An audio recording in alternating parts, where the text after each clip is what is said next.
everyone, welcome back to my read-along of A Tale of Stars and Shadow. Today we are up to chapter 5 and I'm going to jump right in. Been looking forward to this one. A settling of the ship's motion woke Talyn from sleep. Judging from what the captain had told her the previous night, this probably meant they'd entered Feather Bay, the main port of Mithranar. Pushing back the rough blanket that had made her skin itch all night, she dressed quickly, leaving her bag sitting at the foot of her bunk as she left her tiny cabin. Thick, warm air hit her as she climbed the ladder to the deck. A glance around showed early morning fog beginning to clear as a hot sun burned through. She rounded the pilot's cabin and stepped down towards the prow. Her stride faltered and she came to a stop. One hand absently reached up to rub at her eyes to make sure she was actually awake and not sleepwalking. Consciousness established, her legs carried her forward, right up to the prow of the ship. There she stood, legs spread wide for balance, wide-eyed gaze staring in astonishment. Feather Bay was a turquoise harbour cradled by narrow headlands to the east and west, reaching out miles into the ocean. To the north, tall forested hills rose into the sky, the tops of some of the taller ones still hidden behind the morning's foggy haze. They weren't as magnificent as the Aylmire mountain range she'd spent so many years in, but their size wasn't what was so impressive about them. They held a city between their slopes and peaks. She blinked, open-mouthed, at the intricate web of turrets, balconies and towers that soared high above Feather Bay, stretching far back into the land. Dragging her eyes downwards, she refocused her gaze on the port.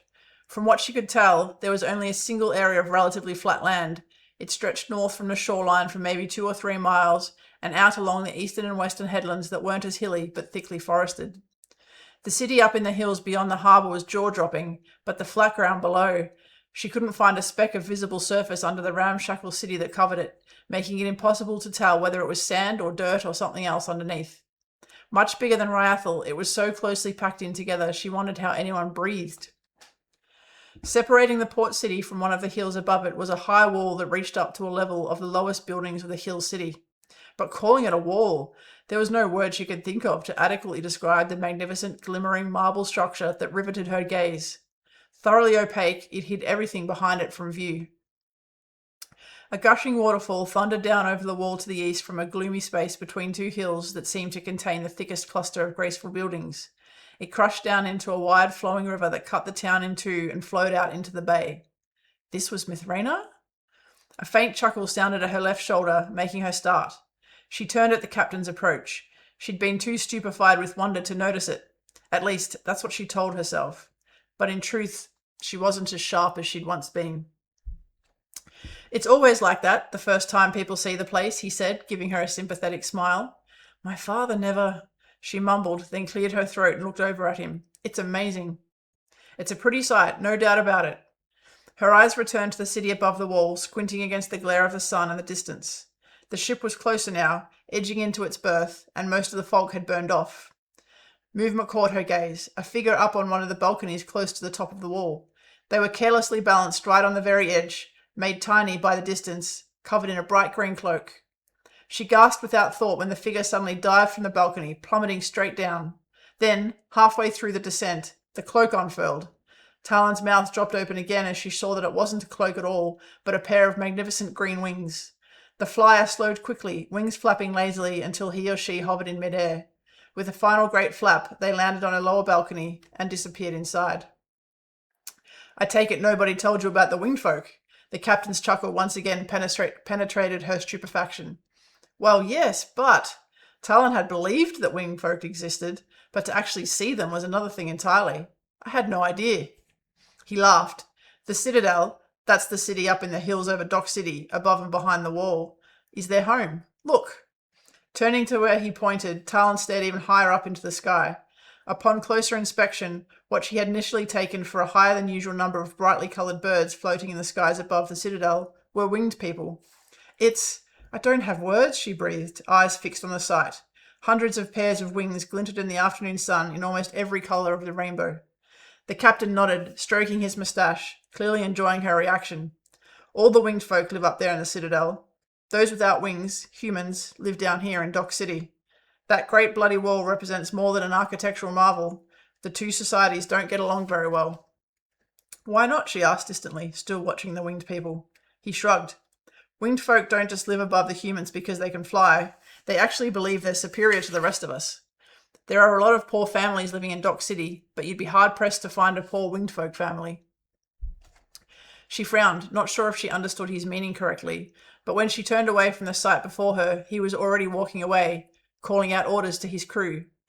"Oh, Sari, I wish you could see this," she murmured, swamped by a wave of melancholy so strong her shoulders bowed. For once, the voice in her head wasn't there, and she wasn't sure whether to be relieved or sad. She shifted her gaze to the people swarming around the docks. Her ship had been guided to a berth on the western side of Feather Bay. Dock City crowded the shoreline right up to where the headlands narrowed, split only by the river to the east. In the bright sunlight, the water sparkled. While the homes of Dock City were built from wood and sandstone, the graceful towers rearing above the wall looked to be the same creamy marble as the wall itself, reflecting all the brightness and colour of the day. She wasn't sure she'd ever seen anything so wondrous. It was hot, though, the thickness of the air palpable. She was already sweating through her long vest and shirt. Such humidity was completely unfamiliar. Talyn was more accustomed to the bitterly cold air of the mountains and the salty, dry warmth of Calumnia's east coast. Once they were docked, she returned briefly to her cabin to grab her bag, then headed for the gangplank. The captain was waiting for her on the barnacle-encrusted dock below. Off the ship, the citadel was so far above ground level that she could only barely make out the top buildings when she craned her neck back as far as it would go. The marble wall reared like a monster over Dock City, probably 2 or 3 miles distant. "Why the wall?" she asked the captain. "I'm not sure," he shrugged. "There's some story behind it, I think, but I've never been told it." She followed the captain down to the end of the jetty, where he entered a large building to file his paperwork with the harbour master. It was even hotter and muggier amongst the clustered crowds and away from the sea breeze. Sweat beaded her forehead and dripped uncomfortably down her back. Breathing felt almost like drinking soup. The harbour swarmed with workers, none of them winged. The Mithranar accent was a lilting, musical one, the sound reminding her sharply of her father's voice. She got a few odd glances, mostly at her clothing. The men she saw all wore light shirts, all but a few without sleeves. Those with sleeves had them rolled up to the elbows. The occasional woman that wandered into sight wore loose clothing too, dresses and skirts, or loose pants that swung when they moved. The captain spent a few minutes filing while Talyn waited outside, eyes constantly scanning her surroundings, drinking in everything around her. It was like nothing she'd ever experienced before, from the unfamiliar scent to the soupy air and the utter strangeness of a hill city. A deep breath sucked in an almost overwhelming odour of people, sewerage, animals, vegetation, and trade goods, overlaid with the scent of flowers. She wasn't sure whether feeling so utterly adrift was a good thing or a bad thing. At least Sari's voice in her head had temporarily gone away. A partially ripped piece of parchment attached to a nearby post caught her eye. Glancing inside to check on the captain, he was frowning over a form that looked only half complete. She wandered over to read it. It was barely legible, and she had to squint to make out the words. It seemed to be addressing the unfairness of winged folk extravagance when so many were poor down in Dock City. At the bottom, it was signed by a single letter, an S, bisected by a jagged lightning bolt. A single arrow, smaller than any she'd ever used, pinned the parchment to the post. It was simple, fletched in black, and had the same lightning symbol etched into the shaft. Her eyes narrowed in thought, brain springing to life without permission. "Seems like you found your Shadowhawk already." Talyn bit her lip. The voice was back. Despite her best intentions, she found herself responding, "Maybe. Let's not jump ahead. You always say that, and I'm generally right. I'm thinking someone who's barely literate, or making themselves appear that way. Good point. We shouldn't jump ahead. Guard Dynan?" Talyn's eyes slid closed, and she took a deep breath before turning to face the ship's captain. He was clutching an unloading schedule, frowning as if he'd called her name a few times already. She tried to erase all traces from her expression that she'd just been talking to a ghost in her head. Sari had been so quiet on the ship journey, Talyn had hoped that maybe her voice was fading away. Guess not. "Come on," he motioned. "They told me someone's been sent to meet you. I'll take you to him, and then I've got to hurry back. We need to be unloaded and loaded back up again by the dawn tide tomorrow." She managed to keep up with the stocky captain as he weaved his way through the crowded dock area, pushing easily through the bustle. Nobody seemed to care about being jostled in the crowds, as if it was simply taken for granted. People shouted and called to each other, their voices mixing with the shouting of street vendors wheeling carts and the traders who had stalls along the docks. It was deafening, and Talyn had to fight the temptation to put her hands over her ears. Finally, they turned onto a wide road leading directly towards the bottom of a steep path that had been cut into the massive wall. It wound up in slow curve to the citadel at the top, an architectural marvel indeed. She'd barely had time to notice it when 3 men came sprinting out of a square full of people and stalls, a marketplace, to her right, one of them clutching a bulging sack. They were moving so fast that the one with the sack slammed right into her. Unprepared, she went sprawling onto the dusty road, rolling instinctively to break her fall. They'd sent the captain stumbling too, the closest runner smoothly yanking the satchel from the man's shoulder as he went, the one containing all his ship's paperwork. The 3 men kept running, not looking back as they crossed the road and disappeared around a nearby corner. Talyn was on her feet a second later, glancing towards shouts coming from the second group of men in pursuit. Wearing matching brown uniforms, they weren't moving nearly as fast as their quarry, as they tried to shove through the now agitated crowd that had gathered and was spilling out of the busy marketplace. "Bastards!" the ship captain swore after the fleeing men, seeming to have temporarily forgotten she was there. "Goddamn city patrol will never catch them." She glanced from him to the street across the road where the men had disappeared. Without thinking about it any further, she hefted her bag and sprinted after them. They'd already made the mistake of fleeing down a much quieter street. There were only a handful of people moving in each direction along it, easy for her to avoid as she ran. She was halfway down the street when they rounded a corner ahead. She increased her pace, hurtling around the blind corner and hoping there was nothing or no one beyond to run into. There wasn't, and by the time she rounded it, she'd halved the distance between her and the thieves. Reckless Tal. One of them lagged, face red and glistening with sweat as he glanced back. Without breaking stride, she swung her duffel bag off her back and hurled it at him. It crashed into his back and he went down hard, banging his head on the ground as he fell. Ahead, his companions paused, but when he didn't get up immediately, they turned and kept running. Talyn left her bag and continued the pursuit. Sprinting harder without the weight of her bag, heart pounding in her chest, dust flying from her boots, she closed the distance. As she got within throwing range, she considered taking them both down with a throw of her size, but quickly discarded the idea. Potentially maiming 2 strangers without understanding the situation better might be considered a faux pas on her first day in a foreign country. "You think?" Sari asked dryly. "Why are you even chasing these fools?" The 2 men jerked abruptly to the right and into the doorway of what looked like an empty shop front. Her boots skidded in the dust as she turned and went after them, bursting through the doorway at a full sprint. One man was waiting for her, but she'd expected that and instantly dove forward. The whisper-soft hiss of a knife passing through the air inches from the top of her head brushed by her as she hit the ground and rolled to her feet in one movement. The second man had been hiding in the corner, and now he broke and ran for the open doorway. Talyn spun, kicking the door so hard it slammed into the man's back as he scrambled over the threshold. He fell forward into the street, and Talyn turned as the third man, the knife thrower, yanked open the shutters on a window on the opposite side of the room. He was scrambling up onto the edge when she reached him, grabbed his legs, and yanked hard. He kicked out at her, forcing her to let go.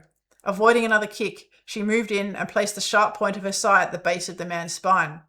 "Get back inside, or you'll never walk again," she warned. He swore, and Talyn stepped away as he let go of the window frame and dropped to the floor. She made a sharp gesture with her sai. "On the floor, face down, hands in the back of your head." She studied him as he complied, alert for any indication that he was about to make another move to flee or attack. He was maybe her father's age, maybe younger, and it was hard to tell given his scruffy beard and threadbare clothing, his whole body rigid as he lay down and stared mutinously at the floor, jaw clenched. The sack he'd presumably stolen, along with the captain's satchel, lay on the floor under the window. For a moment there was nothing but the sound of her heartbeat thudding in her chest. 3 men taken down in the space of moments. The first time she'd ever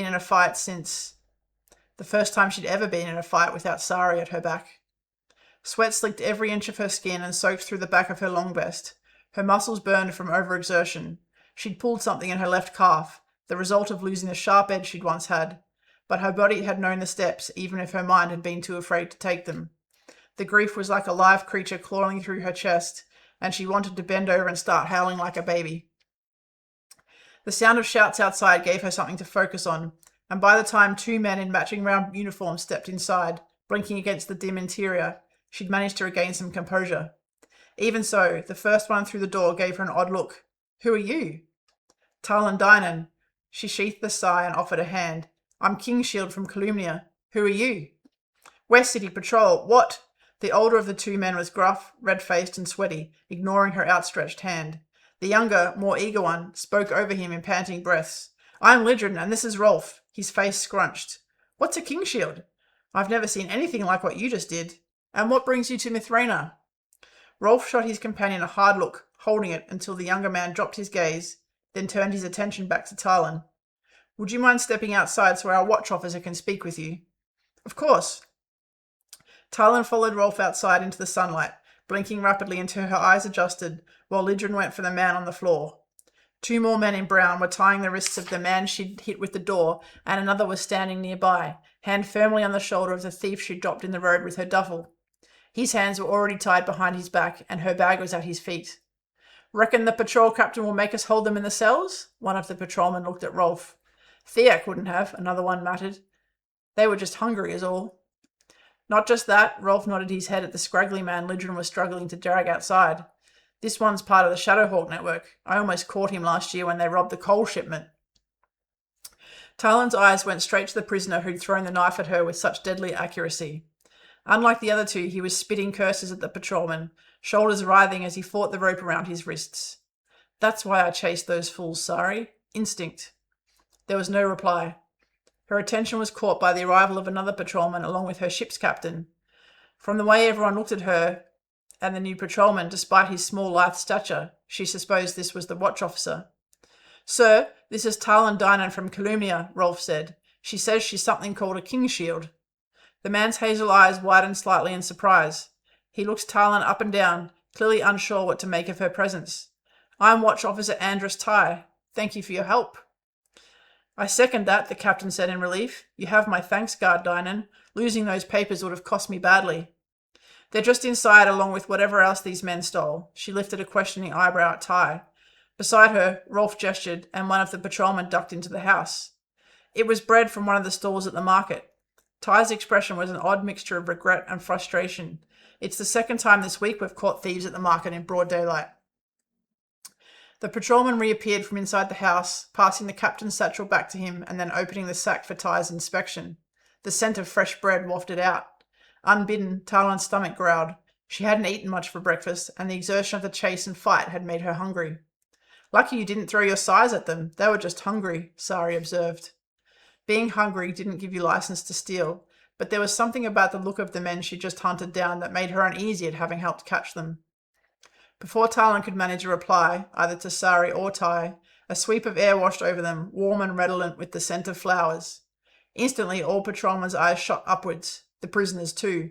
The Shadowhawk member's expression turned flat and hateful, one side of his mouth curling in contempt.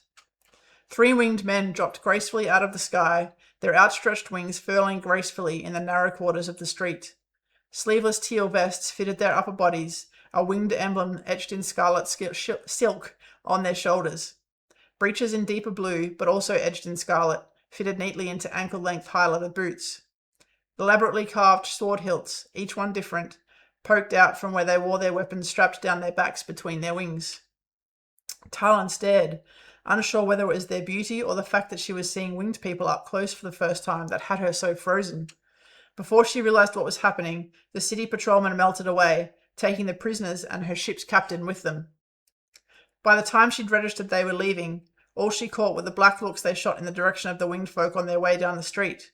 She turned back, acutely aware of the dust and scuff marks on her previously immaculate uniform, not to mention the sweat glistening on her face and plastering her shirt to her skin. "You must be the foreigner." Her gaze fixed on the winged man who'd spoken. His short-cropped hair was brown, bare arms wiry and strong. Extra muscle bulked up his shoulders, likely because of the massive dark red wings that hung loosely from his back.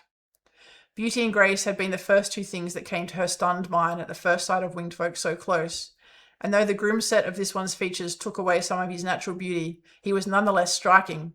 Almost at odds with his expression was the musical lilt to his voice. It was hard to concentrate on his words when they were being spoken in such a lovely way. "I'm Guard Talyn Dynan of the King Shield, yes," she saluted for good measure. "Jehran Ravinire. I'm the Falcon, overall commander of the Mithranar WingGuard." He eyed her carefully, piercing dark eyes making it hard to stand still under the scrutiny. "I hope you're not going to be more trouble than you're worth, Guard Dynan." She fought the impulse to glance at the dirt on her pants or look back into the empty store. How's that, sir? You've barely even arrived, and you're already involved in a scuffle. I was just helping out the city patrol, sir. Leave their job to them in the future, he said gruffly, then turned and began striding away. He did not introduce the other two men with him, both younger but with matching expressions of reserve. The look they sent her way expressed almost identical degrees of contempt, but they were lifting into the air before she could even process it, let alone respond. Shrugging, she hefted her bag and went after Ravinire. She caught up to him as he turned back into the wide avenue leading to the base of the wall, and he kept moving until they reached the bottom of a long winding path leading upwards that had been seamlessly chiselled into the wall. She could barely contemplate how thick the structure must be. The path was wide, leaving room for plenty of people to be moving in both directions. Not that there were many. Ravinire glanced at her, then started up the path. Talyn followed obediently. It was a hard walk. The path was steep and seemed to go on forever. Still, Ravinire walked with her the entire way rather than flying as he so easily could have done. It was a detail she didn't fail to notice. She just wasn't sure whether it indicated a respect or a desire to emphasize the fact that she couldn't fly like him. Her legs began to ache about halfway up, the muscle in her calf tugging painfully each time she pushed off it, and her shoulders and back followed suit not long after. Gritting her teeth, she kept up with Ravinire's merciless pace anyway. One thing all Cullinan learned was enduring physical discomfort. She might be out of fighting shape, but her will could get her through almost everything. Almost. As they approached the top, she began to be glad she wasn't afraid of heights. The city and harbour grew smaller and smaller below, the drop precipitous with no railing along the path's outer edge to prevent an accidental fall. Then they rounded a corner and were at the top. It was thick, at least 2 carriage lengths across, and it ran east and west into the distance as far as she could see. The drop was dizzying, but the view south out into Feather Bay utterly stunning. She stopped, letting her eyes drink it all in. North were unending forested hills as far as she could see, and above her, perched amongst the upper slopes of the hills, was the citadel. No part of it that she could see reached lower than the top of the wall where she stood. The drop was precipitous. A single glance down onto the dark green forest canopy had Talyn's stomach swooping. A marvellous trick of architecture made the buildings clinging to the upper slopes of the forested hills seem neither fragile nor precariously balanced. Instead, they simply looked like a natural part of the hillside. Walkways, mostly taking the form of graceful marble bridges, finely carved wooden ladders, or swinging rope bridges, led off in all directions, connecting the buildings of the citadel in a glittering spiderweb. There didn't appear to be any order to any of it, but it was nonetheless beautiful. You'll be based up here given your status as a representative of the Twin Thrones, Ravinire finally spoke. It may look daunting, but you'll find it easy enough to get around via ladders and walkways. Yes, sir, I'm sure I'll be fine. And fitter than she'd ever been. The sweat was pouring off her after the walk, soaking through the material of her vest and breeches and plastering her hair to her skull. She must make a wonderful sight. Another nod, and then Ravinire was off again, presumably expecting her to follow. They travelled upwards via a gruelling series of ladders and walkways, and through so many corridors that Talyn was soon utterly lost. Some of the platforms were open to the air, and were filled with gardens, pools, or training yards. Others were closed in. From what she could see, these served as living quarters, shops, eating places, or inns. None of it looked separated. Residences perched between a tailor's and a cafe in one open walkway, and a public garden formed the roof of another large home. And winged folk, swooping past or drifting slowly in the afternoon heat, travelling from place to place through the air, conversation all around, utterly wonderful in its strangeness. Are there tensions between the city patrol and WingGuard, sir? She asked as they walked. She'd seen it before, plenty of times. Local army barracks rarely liked it when a Cullinan was sent to assist with the problem in the area, be it an increase in bandit activity or particularly violent crime. They considered it interfering rather than assisting, and the Cullinan hated it when a King Shield pulled rank over a situation by using their mandate of being responsible for protecting the monarch. What makes you think that? He glanced back, expressionless. She searched for a diplomatic turn of phrase, shrugged when nothing came to her, and decided to be blunt instead. They disappeared as soon as you arrived, sir, and I caught the looks they were throwing you and your men. He nodded. Half of the patrolmen are in the pocket of the Shadowhawk. If it were up to them, they'd probably have let the thieves go. At another mention of the Shadowhawk, she wanted to probe further, but the closed look on Ravinire's face prevented her. They headed steadily east, towards the enormous waterfall plunging down between 2 hillsides, eventually emerging from a long corridor onto an open platform. A wide bridge spanned a narrow gap between two hill slopes to a particularly stunning collection of buildings clustered together on the other side. The waterfall thundered just underneath the bridge, the source of several puddles of collected spray across its marble surface. The spray was wonderfully cool on her sweaty skin, tasting fresh and clean where it landed on her tongue and lips. "The palace," Ravinire said curtly. "It houses the royal family and includes barracks for a full flight of the WingGuard, the flight dedicated to the protection of the crown. The walkway is guarded by 4 sentries at all times. A password is needed to be allowed in." "How often are the guards changed?" Talyn asked. "And how useful are they when someone could presumably fly into the area without going anywhere near this bridge?" Ravinire looked at her, something that looked almost like the beginnings of respect flashing in his eyes. "Every 3 hours. And the guards are designed to keep humans out, not winged folk. I'll show you to your quarters and then take you to organize your command. There'll be a bit of walking, so you may want to consider cooler clothing." "Her what? My command?" "Yes. A full WingGuard flight consists of 4 wings. The Queen and the 2 elder princes have a wing each assigned to their protection, and the 4th is used as protection for the 5 Queen Council members. Prince Kewin, however, for various reasons, has never had a personal guard. You'll be heading up a new wing being created for him." He stepped out onto the bridge. The sentries at the other end parted to let them through without comment, though the looks they directed at Talyn were far from welcoming. "I wasn't aware that I would be placed in command of a unit," she said, then cursed herself for arguing. Fortunate chance had landed her exactly where Sienna wanted her to be, in Kewin's detail. "My understanding is that I was to be training your soldiers." "Fortunate chance? I'm not so sure," Sari's voice whispered. "You have specific training that the WingGuard lacks, so it makes sense to put you in command of the new unit." He flashed her another unreadable glance. "You won't find it easy. There aren't any women in the WingGuard. It's not considered suitable for women to fight here." Her eyebrows lifted. No wonder Ravinire looked so sour about her arrival. He, or whoever had made the official request to her uncle, probably hadn't thought to specifically request a male king shield. "Have there been any specific threats on the royal family, sir?" "No."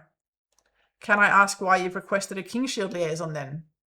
"That wasn't my decision," Ravinire said, a hint of ice in his tone. She stopped, forcing him to halt also. Best to deal with this straight away. She didn't want lingering resentment with her superior officer if she could help it. "You don't want me here," she said bluntly. He glanced at her, not rising to the bait. "I have heard good things about the king shield." "But you didn't ask for one. Worse, I'm a woman." She kept her voice even, pointing out facts rather than challenging him. Then she kept the lie just as smooth. "Let me assure you, I am only here to provide assistance to your WingGuard in close protection skills. Your queen paid a high price for it in Izerdia. I promise you I'll do everything I can to live up to it." "Understood." He continued walking. She sighed, then ploughed after him. "If there haven't been any specific threats against the family, has the environment here changed in some way?"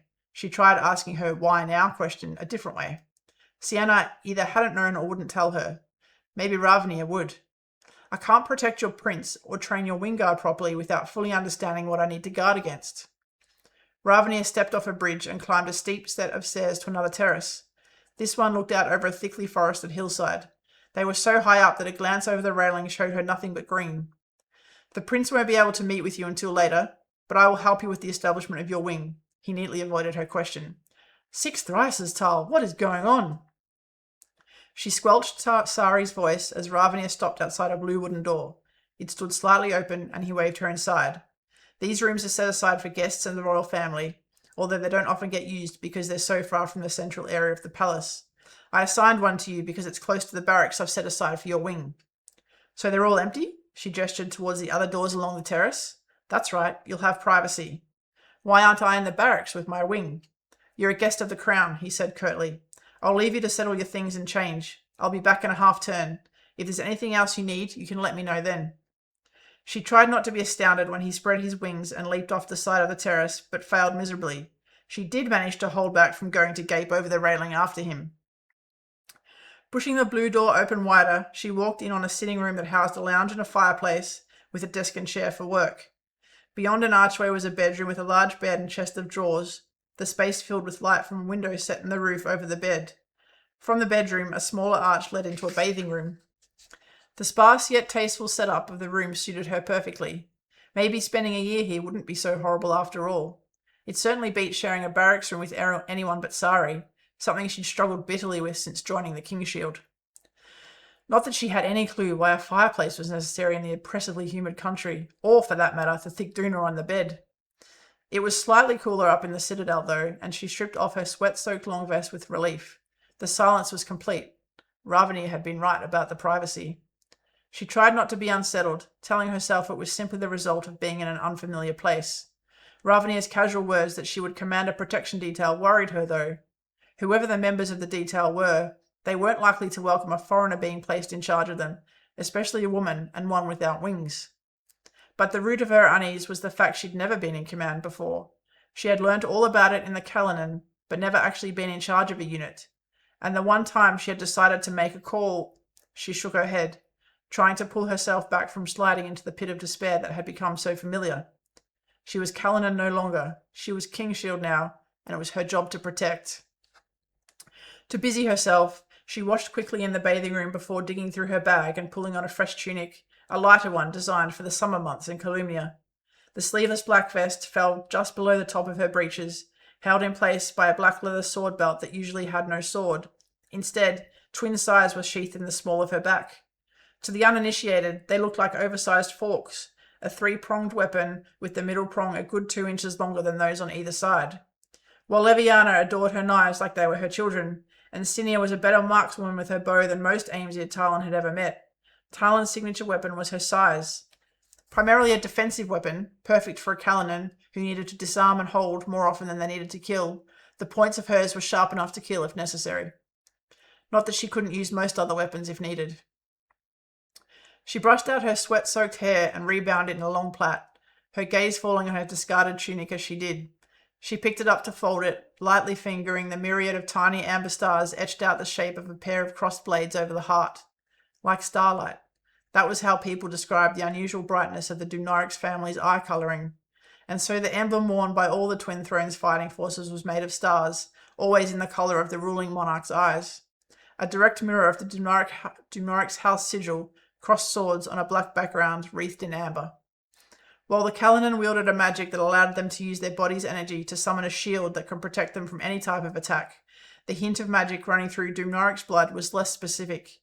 It expressed itself, almost universally, in a natural and powerful charisma, strength and skill with weapons, and a self-assurance bordering on arrogance, as well as an instinctive awareness of and connection to each other. And some Dunarix, like Talyn and her mother, were born with Calynan magic too, making them formidable warriors. She allowed herself to draw strength from that, from being one of them. So far, it had been all that kept her going. Burn bright and true. She would hold to that, would make herself hold to it, and maybe it would save her. All right, that brings us to the end of chapter 5. I will pause here for a minute for those who may not have read this yet, who don't want any spoilers before I jump into my author commentary. If you are jumping off here, please consider liking and subscribing, and I hope you enjoyed chapter 5. I'll see you soon for chapter 6. Otherwise, if you're happy with spoilers, stick around for my author commentary.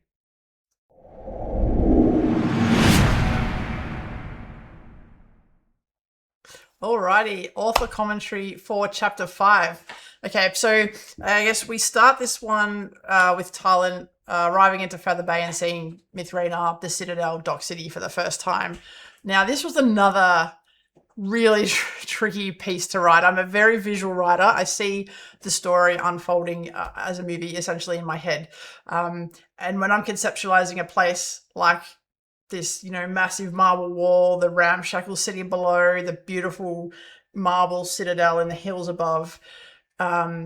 Translating that into words on a page that you as the readers can kind of see the same marvel that I'm imagining in my head is tremendously difficult, or at least I find it that way. And like with chapter 2, this was one section of the book where I kind of just went over and over and over again, trying to make it to avoid it being too clunky, but also kind of giving you enough detail and enough magic in the description that you can kind of see what I'm imagining in my head. And hopefully I succeeded with that. But the essential point of that scene was Talyn seeing this place, her father's birthplace, for the first time, and just being overwhelmed with awe for how beautiful it is. And that's having that sense of adventure that's still buried under the layer of grief around Sari, kind of still sparking to life as she kind of takes in the scents and the smells and the humidity and the sounds of Dock City as the ship docks and she gets off the ship and walks along the jetty. That is kind of starting to spark to life underneath that layer of guilt and grief that's there. And you can kind of just see hints of that. And we start to see a little bit more of Sari's voice in her head in this chapter too. As those of you who have read further know, Sari, that Talyn's not imagining it. This is a piece of Sari that is still with Talyn by virtue of the fact they had such a close and powerful magical bond through their Cullinan partnership, that when that was torn apart with Sari's death, that part of Sari is still there. And their banter, as I've mentioned before, is very reminiscent of the banter between myself and my best friend, the one who's Sari is loosely based on. So I do have a lot of fun with that, even though I don't think poor Talyn yet is having much fun with it. But as the author, I love those little scene drops of comments that Sari's dropping into her mind in certain moments. And then we have the captain and Talyn kind of stumbling across the three thieves sprinting out of the market to get away, the city patrol chasing them kind of half-assedly, and then Talyn making that split-second decision to just go after them. Now, I love this because this is the very first time in the book I was able to unleash Talyn just a little bit and just give a glimpse of what she is capable of. I mean, she just went after those guys. She took down 3 men, not breaking a sweat, despite Mithranar and humidity, and just handled that situation in the blink of an eye. And for that period of minutes, she was not thinking about her grief or how broken she thinks she is. She was just being the person that she's always been and the person that she's trained for years to be. And it was just really cool to write, and hopefully that came across to the reader as well. We get the early hints of what the Shadowhawk's up to and how his activities and the underlying support that he has amongst the more downtrodden humans of Dock City, and what that leads to in terms of divided loyalties in the city patrol.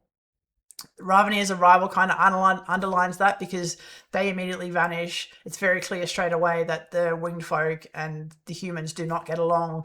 Talyn also gets a hit of that, right, because she's human, but also she's a female warrior, and that's not really a thing in the Mithranar WingGuard. They're not too cool with that. So Ravinire is kind of like, "What are you?" And she's like, "This is strange." But Ravinire is not an all bad dude, right? So there's some glimmers of decency in him, and we see that with the fact that he walks up that entire wall with her rather than just kind of flying to the top and waiting, which he very well could have done, and probably 99.9% of other winged folk absolutely would have done. So we do get a little bit of insight in Ravinire too.